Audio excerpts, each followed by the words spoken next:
Pablo. Vamos a hablar de un informe sobre la economía en el mundo porque se viene la etapa invernal en Europa y una de las grandes preocupaciones, si no la gran preocupación, está relacionada con el tema energético, que está provocando ya altos niveles de inflación y en algunos casos recesión económica.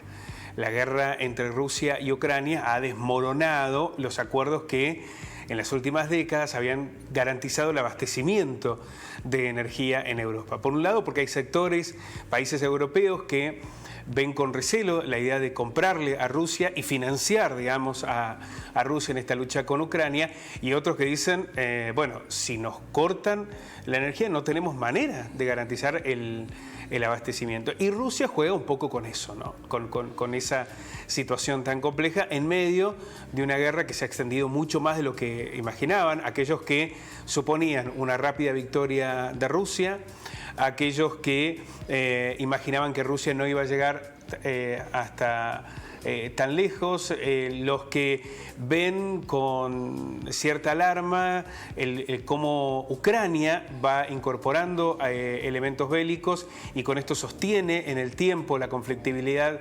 en la guerra y con todas las consecuencias que eso tiene para Europa. Bueno, es una trama muy compleja, ¿no? Pero lo cierto es que está habiendo una caída de las expectativas del crecimiento en el mundo y una preocupación sobre lo que puede suceder en el 2023. Pero vamos a ver este informe.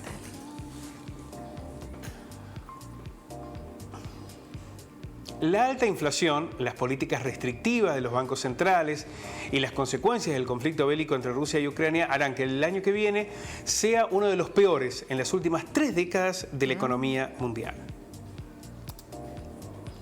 Esta es la visión compartida por analistas consultados por la agencia Bloomberg, quienes afirman asimismo que Europa y Estados Unidos van a caer en recesión. Ya se habla de recesión para los países centrales en el mundo. Según el economista Scott Johnson, el Producto Bruto Interno Mundial va a crecer solo un 2,4% en 2023, una baja sensible frente al 3,2% pronosticado para este año, y el menor nivel desde 1993 si se excluye la crisis financiera del 2009 y la del coronavirus del 2020. Digamos. Si no se tienen en cuenta esas dos grandes crisis, cuando se desplomaron todos los bancos o la pandemia, va a ser el peor pronóstico desde 1993. El panorama entre los países diverge, con algunos destacándose, otros entrando en recesión y países que tendrán un fuerte rebote. Los pronósticos señalan que la eurozona va a iniciar el año que viene en recesión. Hay mucha preocupación sobre todo en las economías de Gran Bretaña y Alemania, ¿no? que son un poco el motor de Europa.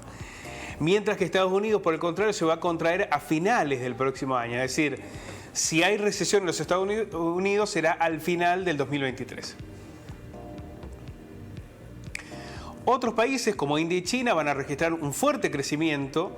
China con estimaciones que lo sitúan por encima del 5%, de proseguir la flexibilización de su política cero COVID y asistir a un sector inmobiliario sumergido en una profunda crisis. Es decir, India y China tienen un fuerte o prevén un fuerte crecimiento económico, sobre todo a partir del rol del Estado.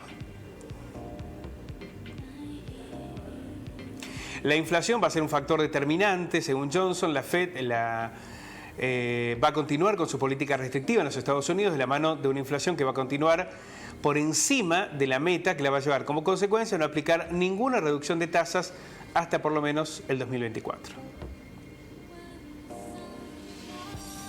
En la eurozona la caída de la inflación será más rápida, pero esto va a abrir las puertas a un recorte de las tasas al final del año. Es decir, habrá una caída de la inflación, pero con enfriamiento de la economía.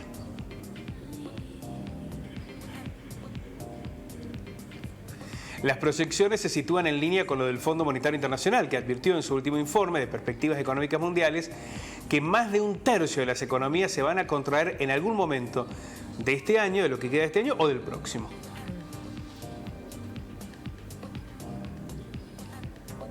Bueno, estos datos son centrales para la Argentina. Sí, claro. Por dos razones. La Argentina no tiene acceso al crédito internacional por esta situación que vive con los Estados, con el Fondo Monetario Internacional, ¿no?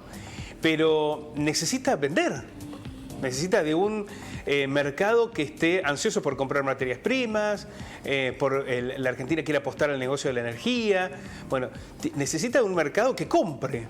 Y allí está el problema, ¿no? Porque con un mundo que puede entrar en estancamiento o en recesión, irremediablemente esto terminará impactando en la economía nacional. Te agradezco. A vos. Abrazo.